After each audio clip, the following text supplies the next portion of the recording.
Right from the Jesuits. I think this is the only thing I've ever gotten from the Jesuits.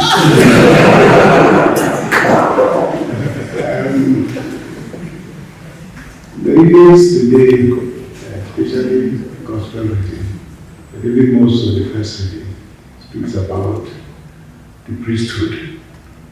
And when I look back at how things have shaped up, I remember an incident that happened during my ordination. I was giving out communion, and there was this distant relation of mine who was not a Catholic, and he joined the line. As I saw him coming closer, I was trembling because I didn't know what to do. And I knew he was Ewa. Don't know whether you have them here in Nigeria, but they are evangelical churches of West Africa.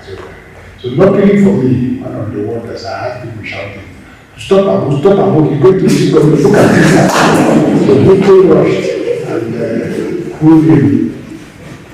And he simply went round, started the procession, following other people. This time he was bending behind somebody. So as he came close, somebody said, see, Abu has come again. When they held him, I'll never forget it. He said, please, this communion that I want to receive is not from the Catholic Church. I want to receive from my brother. This is from my brother. And, but we had to explain to him that it didn't matter. But after the reception of my ordination, he confronted me. He said, when they set up a committee, I was a member of the committee. Nobody said I was not Catholic. I contributed money for this. Nobody said you're a Catholic. I said, what is most painful for me is that even this communion, you people distributed it. There was still some left over when I walked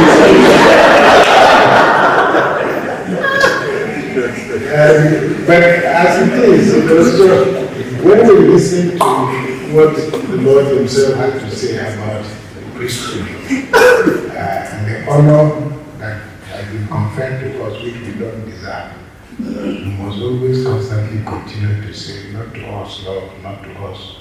Your name was glory be given. And I think what is also very significant is that this gift that the Lord has given to us, the priesthood remains the guarantee that what Jesus said we should do to the end of time is being undertaken. And I often remind my friends, the Catholic Church is the only one that has an altar from where we call upon the Lord.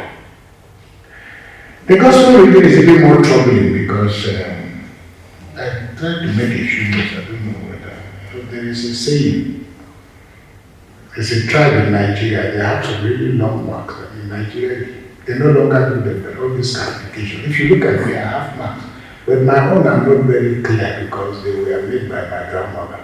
And I lived with my grandmother, so she told me the story because I confronted her. I said, everybody's marks are straight. How come mine are not so straight? And she said, the people making the marks always, it's a Hausa man, they always came to the village once in a year. And when they came, you vanished. And I think I must have developed a mortal fear. So she said I disappeared. And my cousins had their marks made.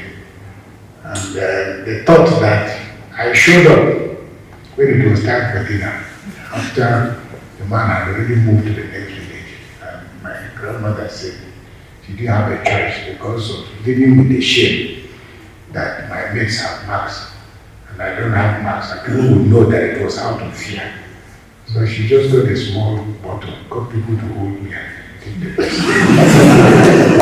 You have this group in Nigeria. So a friend of mine, they were in a vehicle in the underground in London, and there's this tribe in Nigeria, Yorubas, they have some really fierce looking It's from a place called Obomotion. And if you see the maps, you would, I mean, it's almost like now they're talking about mutilation. It's where we constitute physical fashion mutilation. So this Nigerian saw this man in the bus and they started speaking in Hausa and they said, wow, people can make marks in this country. Fortunately for them, the gentleman was actually Yoruba, but he was born in northern Nigeria and understood Hausa. And he said to them, Koma the Nasa, that is, and the marks, everybody has his own because they had their own. But once they had that, they decided to get out at the next station. So really, the gifts of God go on at the NASA, everybody has his own. And in Africa, you hear the saying very often, all fingers are not equal. So it's consoling that even the story that Jesus is telling us, everybody produced in proportion to their what they had in capacity for. The important thing was not so much what we produce, but that we produce at all. And I think Bishop Rodrigo made the point where we assume that there's a lot that God has given to others, and that more is expected from me by virtue of the Father and the Bishop than yourself. You hear the saying of bloom where you are planted. And what is most significant is an appreciation of the gift that God has given us. But very often we all get carried away by the fact that I wish I could play football like Ronaldo. Or I wish God had given me the gift He's giving to somebody else. This gentleman playing the piano, playing the guitar. But the consolation is that there are other things I can do that they also cannot do. So what is the gift that God has given to us? Because when you look inwards, you can appreciate what God has done for you. I saw a video, and I don't know, maybe some of you have seen it. It will bring tears to your eyes of two little young babies who were born, they're Siamese twins. One doesn't have a hand, and they were joined around the waist. And one of them is dumb. No. You are dumb when you cannot speak, Abby. You are deaf when you cannot hear. Okay, yes, she's dumb.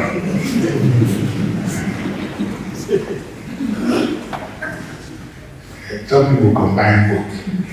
But so this young girl, she was the one who can handle it. It was in the course of her conversation with her talking that she said her sister can hear, cannot speak.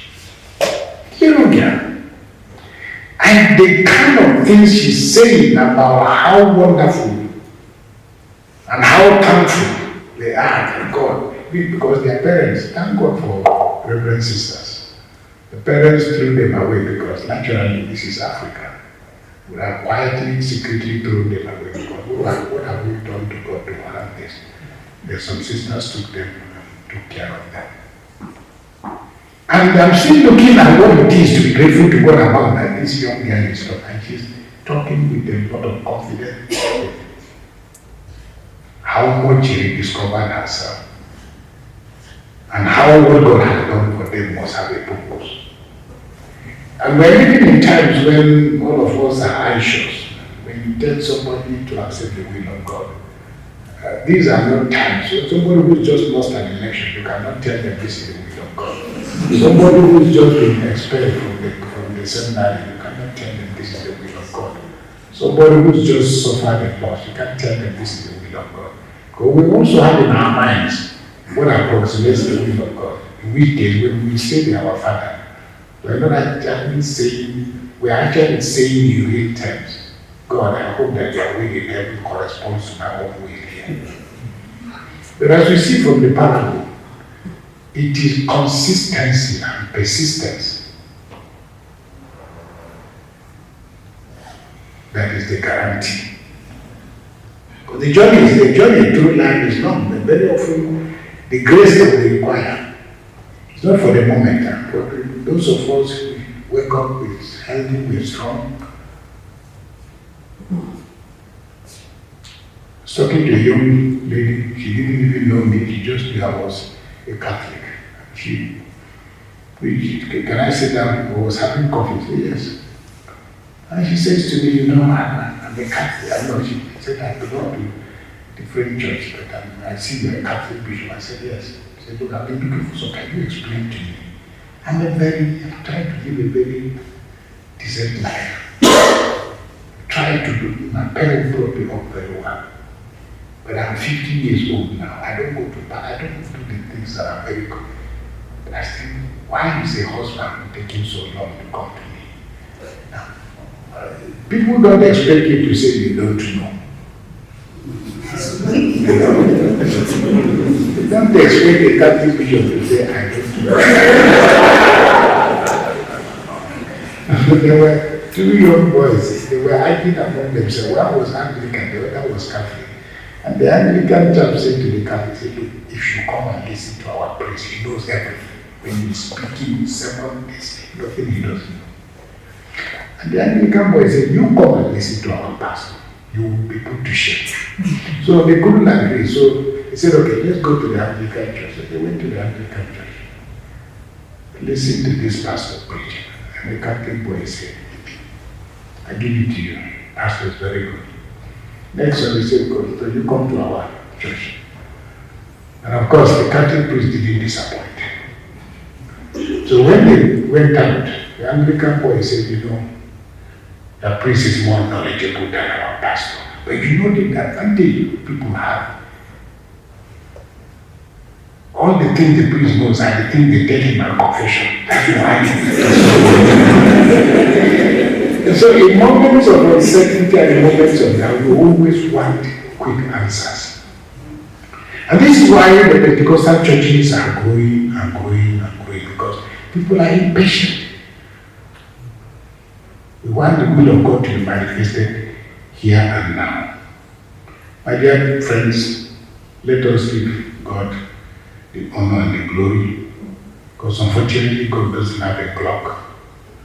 Fortunately, today is not Wednesday.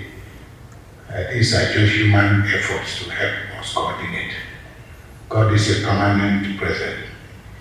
And that is why Psalm 1 should be the source of our consolation.